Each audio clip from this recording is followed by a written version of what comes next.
Hey, this is Gabe. Welcome back to another video. In this video, we're going to be talking about my favorite drill press jigs.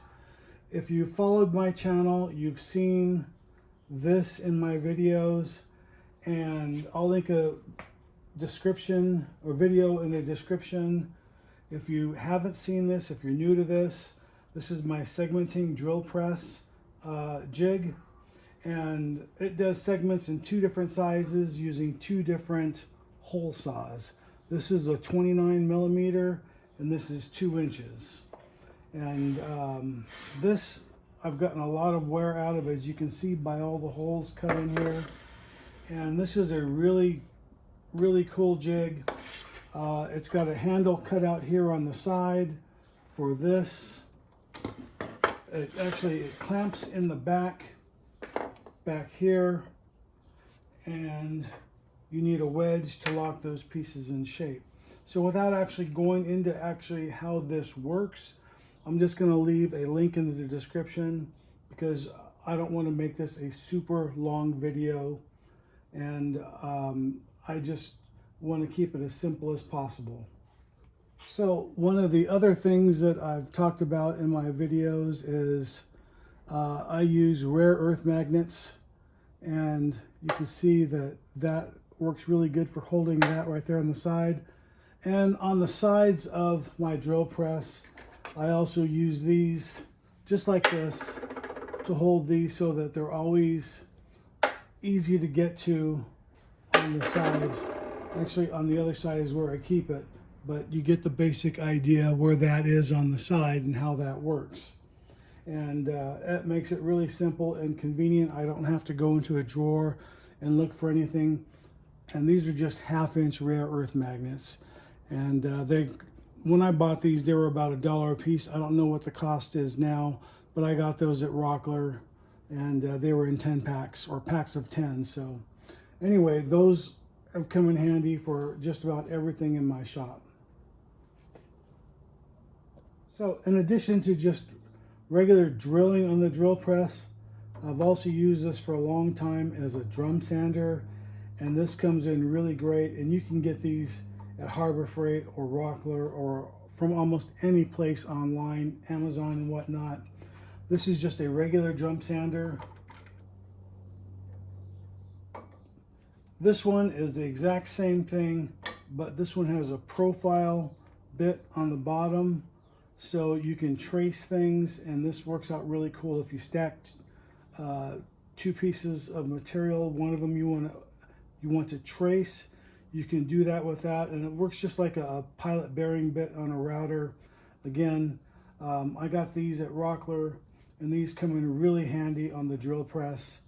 And you know, like I said, just super handy and very efficient, and a really good profile. Now, another thing I do quite a bit using my drill press is I use this for pin assembly when I'm assembling kit pins. I don't have any of those fancy jigs that have the levers that you push and things like that, or I have used my bench vise or clamps to compress all those pieces together on the kits. But instead, I use my drill press. I use a scrap piece of wood on the bottom and a offcut that I have rounded to 1/2 inch to fit inside the Jacob's chuck.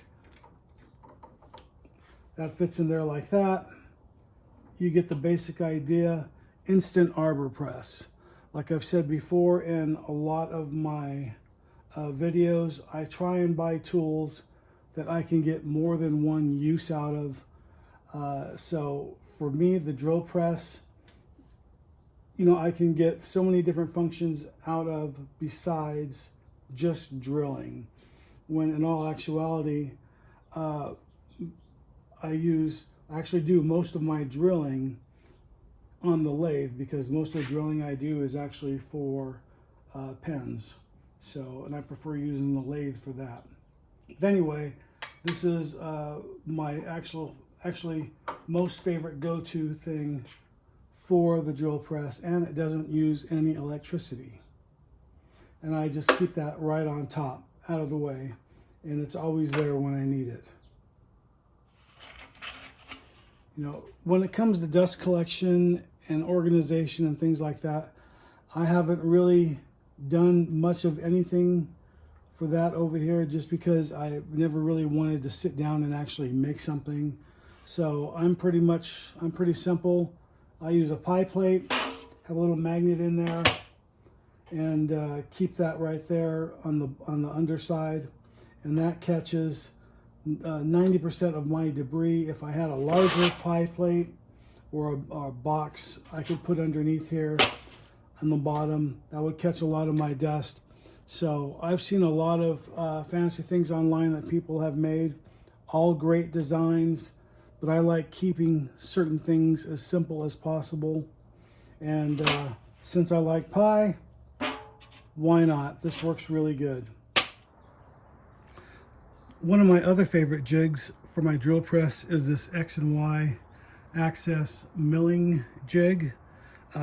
Specifically, I bought this for the drill press, but I also use it on my lathe.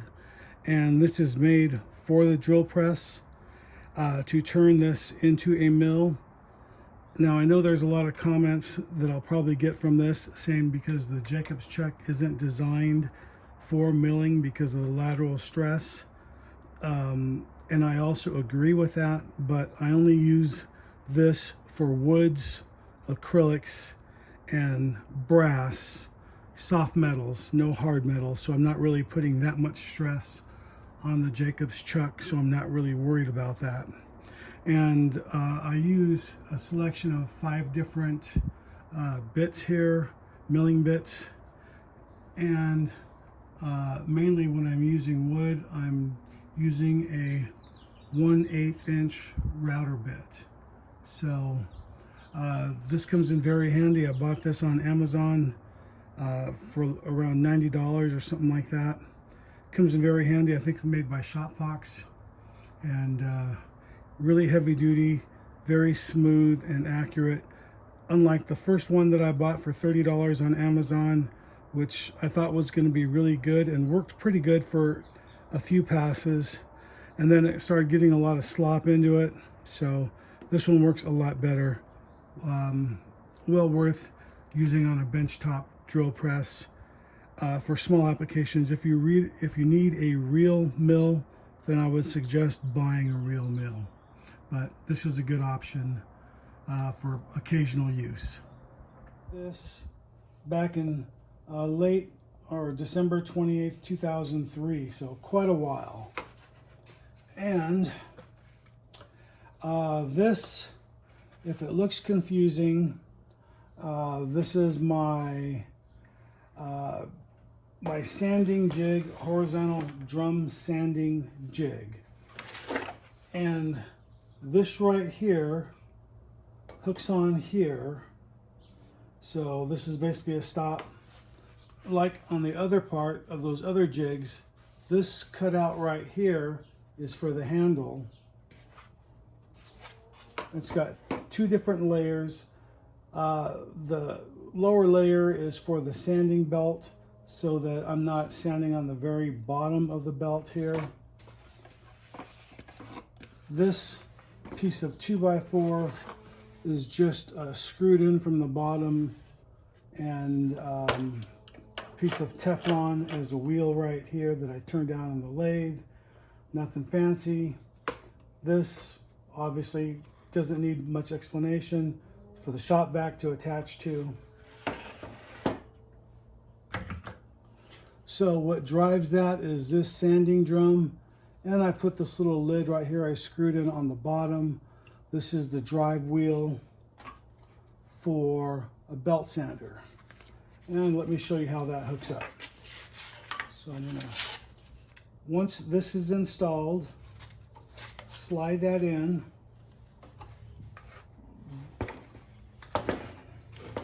This goes on here like that.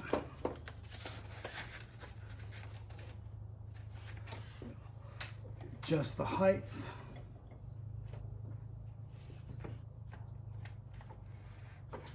And that is pretty much it. I do have some 6-inch clamps to put on right here.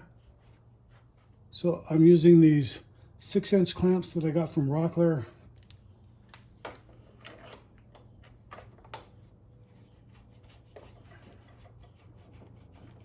Okay, once that is on, you can give that a little tension by pushing it sideways to make this tight. If you want to loosen it up, you can pull it to you or push it away from you.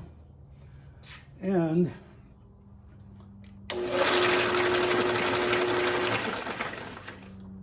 that is on the slowest speed right here. So if I wanted a faster speed, I could just adjust the belt. If I had a variable speed, of course, that would work on that switch. So you get the basic idea how that works.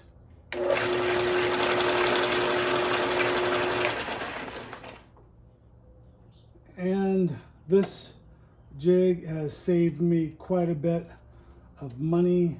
I probably spent $20 on a few parts here and there, and a metal 2x4. That's what I skinned that with over that 2x4. So really simple, fun project to make. This was some scrap plywood that they were throwing away at work, but you can use whatever plywood. And anyway, this was a great project. Works fantastic. I used it when I was building my miniature spiral staircase, and this is a picture of what that looks like.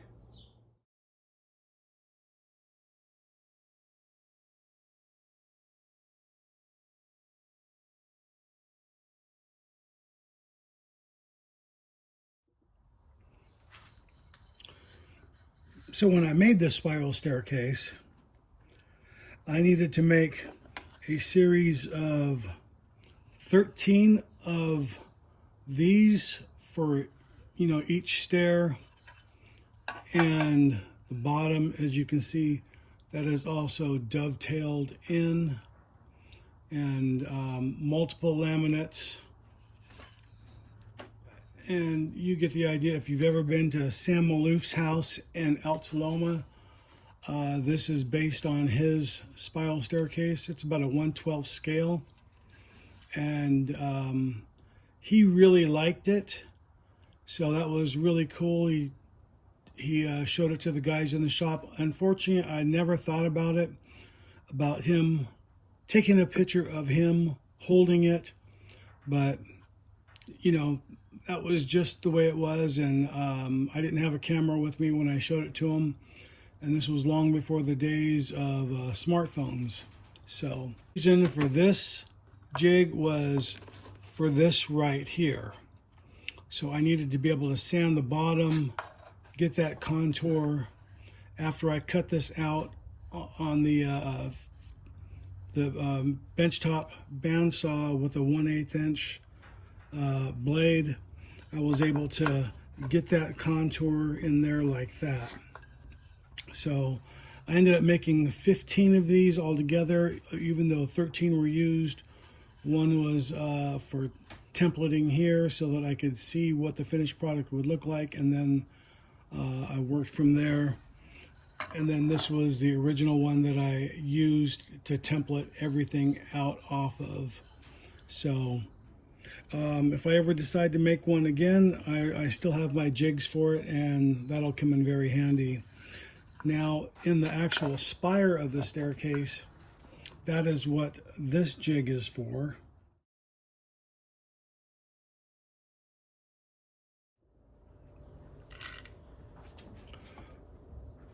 So the original jig I made had a lot shorter hole saw here.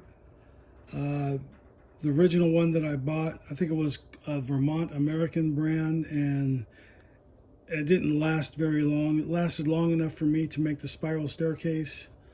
But this is the original jig. What I did, I used a couple of grommets and a spring as shown in the descriptions that I sent to Popular Woodworking. And that basically went over that like that. And as I would cut through half the wood, I would stop, flip the wood over, drill the remaining. I'd start with the pilot hole and then drill the other half the way, and then the spring would kick it back out and keep it from getting caught inside the middle. So that worked out very well. But not a very complicated jig, but this is the first jig that I had used that I sent to Popular Woodworking.